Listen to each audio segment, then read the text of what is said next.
Masters of the Martial Arts Historical Video Series Collector's Edition, Part 2, Volume 1. Gishin Funakoshi.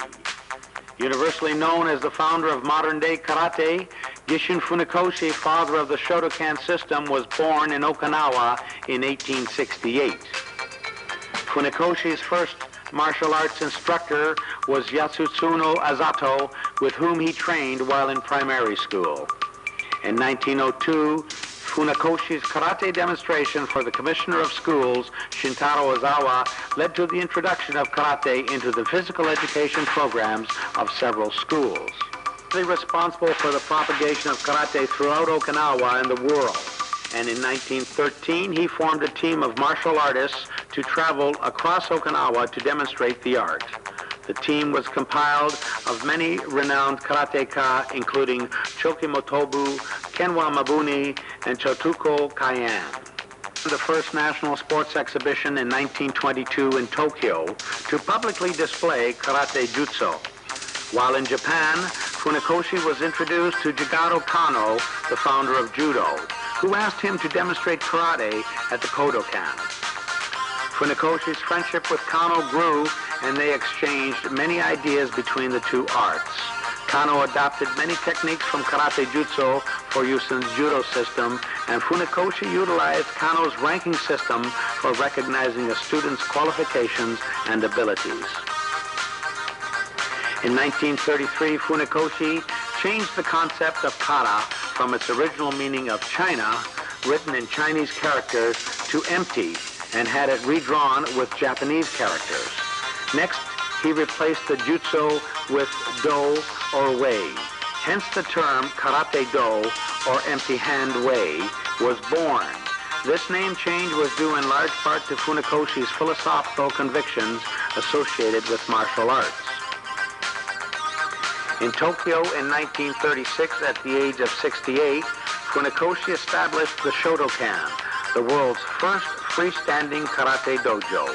Shotokan means Hall of Shoto, and Shoto was actually the name Funakoshi used when signing his poetry. In 1955, Funakoshi was head of the first dojo of the Japan Karate Association until his death in Tokyo 2 years later. Funakoshi and his teachings influenced many prestigious martial artists, both directly and indirectly, including the aforementioned Jigaro Kano, Wado Ryu founder, Hironori Otsuka, Kyokushinkai founder, Matsutatsu Oyama, and Shito Ryu founder, Kenwa Mabuni.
This is on Gishin FUNAKOSHI, and this is the karate tape on Gishin FUNAKOSHI, as well as the 1956 video of the JK. David, what can you tell us about this tape on Gishin FUNAKOSHI and the rarity of this tape? It's very rare.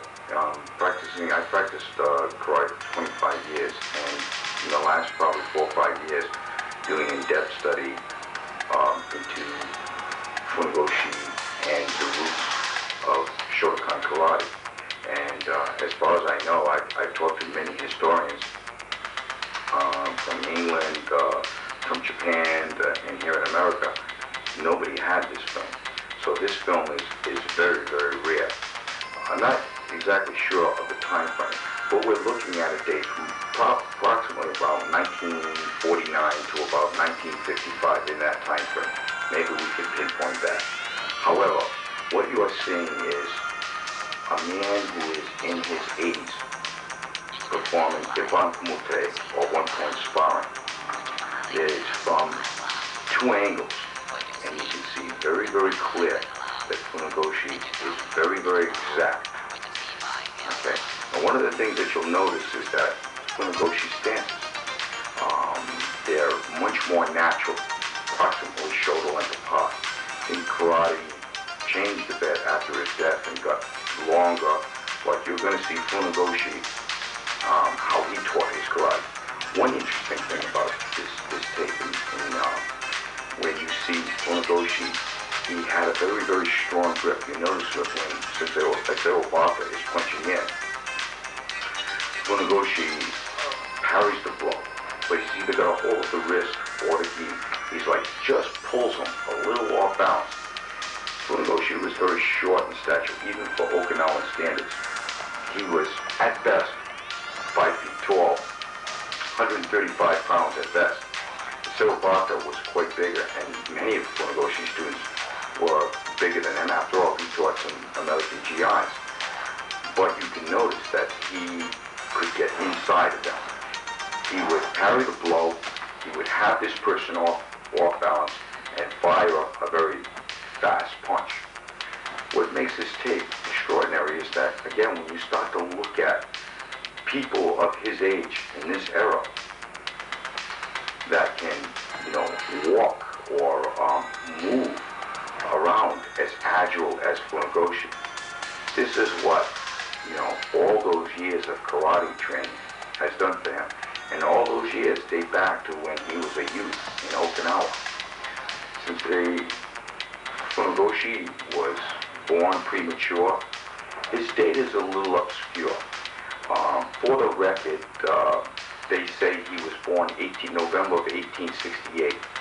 He altered his birth date to say 1970 so he could take some examinations to get into a medical college in Tokyo. And so he had to do that. So a lot of people say it was 1870, but it actually was 1868. He died April 26 in 1957. So that brings him up close to 90 years old, 89 years old. When you go back to Okinawa, when Funakoshi was raised, his father was of Shizuzuka, I'm not sure if this pronunciation, of samurai class. He was of samurai class, so there was a little bit status quo on Funakoshi's family. There was also a name change. I believe that Funakoshi's real name was Tomonagoshi, but was later on changed to Funakoshi. In any case, Funakoshi at a young age was taught the Chinese classics. And that's important because most Okinawans didn't have the opportunity to be educated. Work was very, very important. So Funakoshi was able to get an education at an early age, mostly through his grandfather.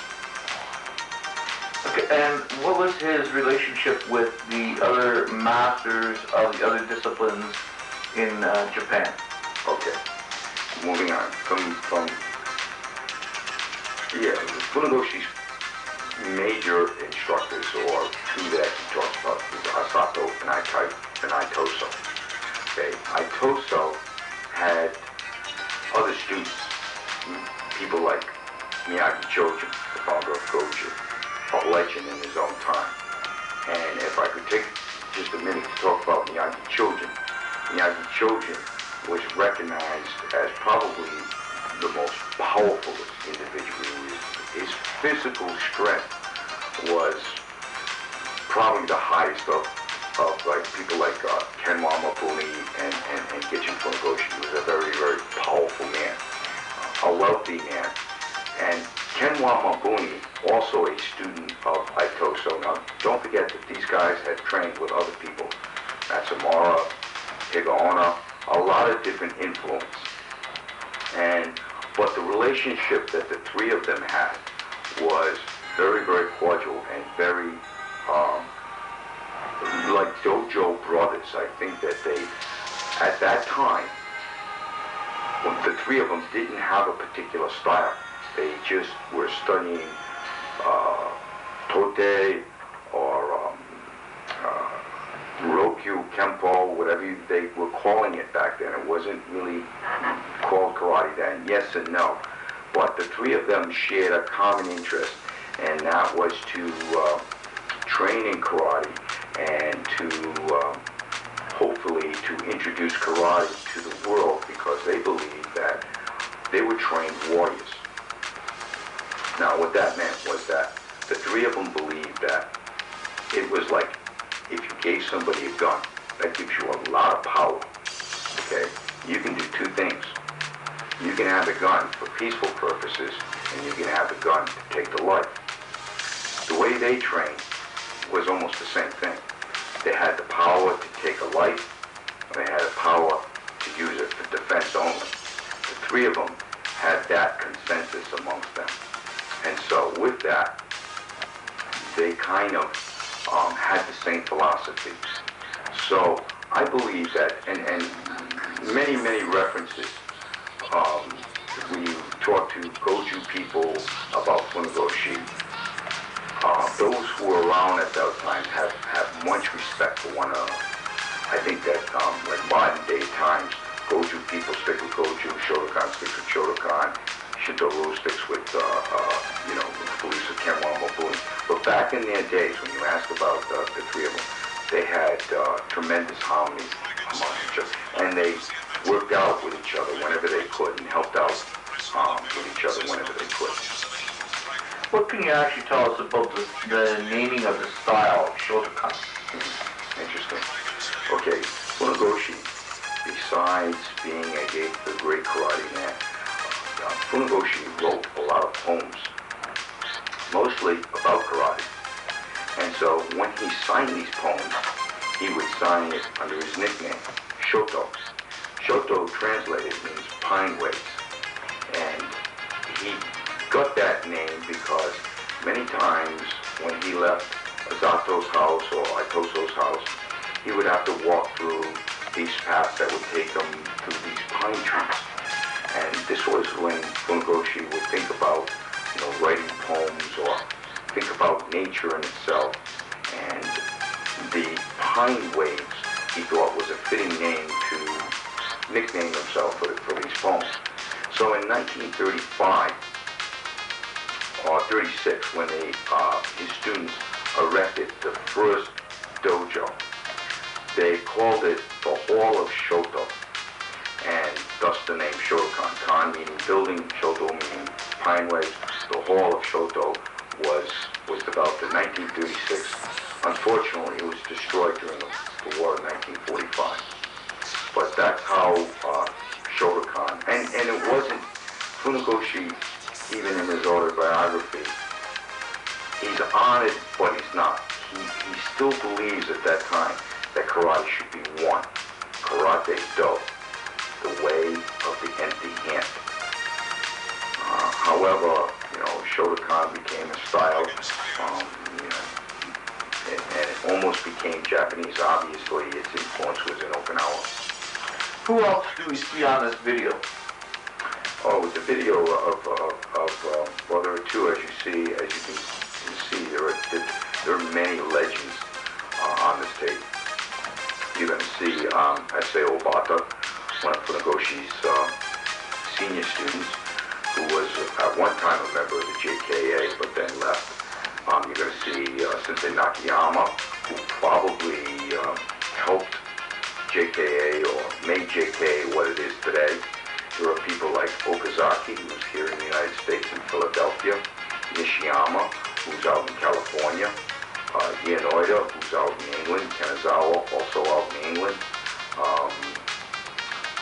A lot of these people, Nagami, he's out in Louisiana. So there's many people that are in that film that are still alive today. Great. David, can you tell us how Master Funakoshi popularized karate in Japan? Okay.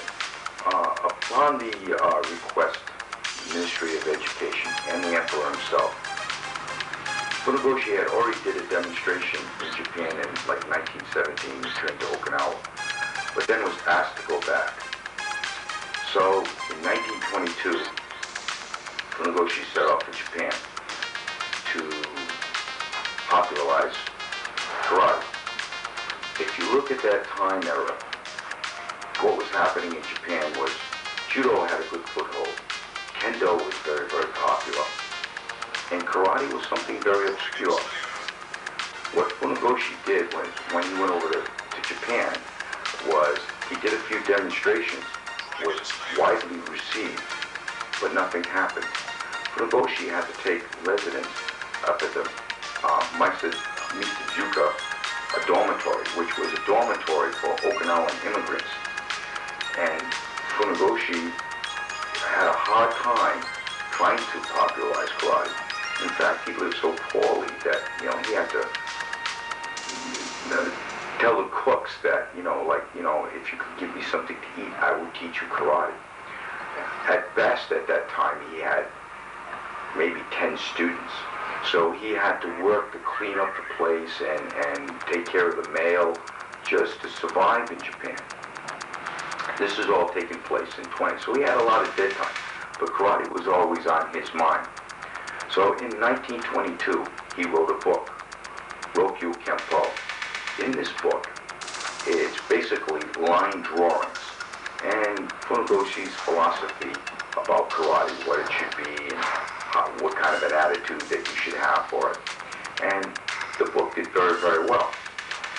What happened was there was a big demand for it. Unfortunately, in 1923, a major earthquake happened in Japan. What it did was it destroyed the publishing house, and the book became it went off in obscurity. So now there was another demand to at least write another book. So 1925, 1926, in that era, Funakoshi wrote a second book called on karate jitsu. And in that book, he uses a lot of photographs. And it's a little bit revised edition of the first one. That started to become very popular. But in that time frame, another major thing happened. The earthquake also did damage to the dormitory Funakoshi was staying at. There was a famous kendo master that was living at the time that had, his name was Hiromichi or Hirado Nakayama. He heard that Funakoshi's dojo or dormitory was damaged. So he allowed Funakoshi to come and teach at his dojo. And this is a major thing that happened in Japan because what it happens all the time now, but martial arts back then were like, this is kendo and you just do kendo, this is judo, you just do judo and karate. And this famous Nakayama invited Funakoshi to teach on the off times.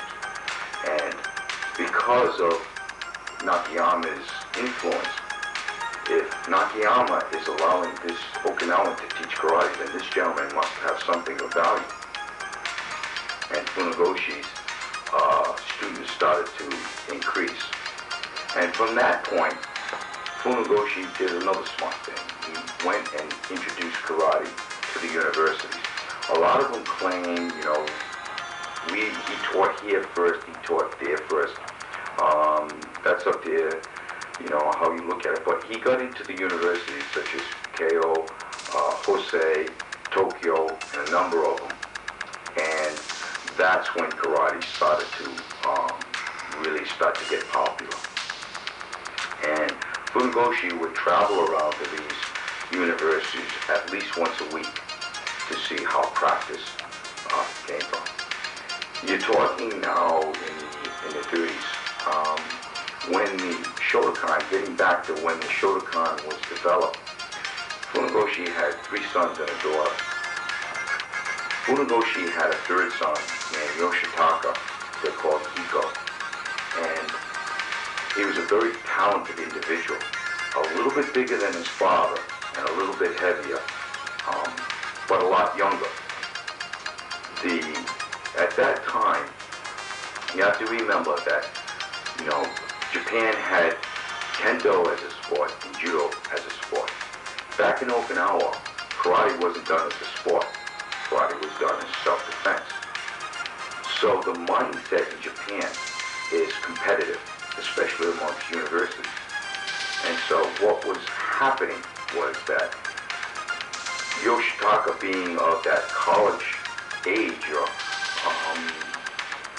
he could see that karate was very dry the way Funakoshi was teaching him. A lot of kata, a lot of makiwara. So the son was coming up with innovations to introduce, instead of sanban kumite, nippon kumite, 3-point span, 1-point span, to make jinyu kumite or free span, a little bit more interesting. The father allowed it to happen, but he never taught it. The style was very structured. For example, Funakoshi, in all his books or all his films that are available, you're never going to see Funakoshi doing a roundhouse kick. His karate was very, very simple. Front kick, side kick, that was basically it. But the son started to introduce the roundhouse kick, the back kick. And I guess Mr. Funakoshi allowed it to happen because he could see the interest of the students. What is the basic difference, and does this film show the difference between shotokan karate in its pioneer days and shotokan karate of today?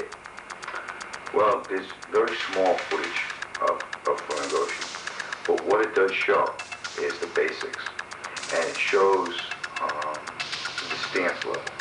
I think that Funakoshi believed that you could stand approximately shoulder level apart and be very, very strong if your focus was there.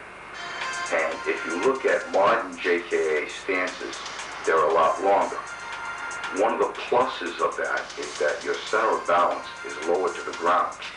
You are stronger. It's harder to do. Your legs are longer. So you're deeper in your strength, your stance. So yes, there's some truth to the stability of the stance. The problem with the stance is that it's like physics. To get from point A to point B, you have to travel longer. And so therefore it cuts down on speed. They do practice speed drills, but I think Funakoshi's principle was stand naturally, make it focused, and you could still be as strong and fast. You have to get as deep. That's one of the differences. In summary, on this videotape, is there anything that you would say is historical significance other than the footage on Funakoshi? On this videotape, can you sum up for the people who are watching, what are the things that they should be really watching for? Okay, I think for people who are watching this tape that you can see that a lot of basics are done. A lot of basics. That people that are alive today and who are of high caliber spent a lot of time doing rising blocks or snap kicks over and over and over and over again. And I think that modern day people get bored with repetition and want to move on to other things. I don't know if that's good or bad, but you can see that these people spent a lot of time just training in the basics.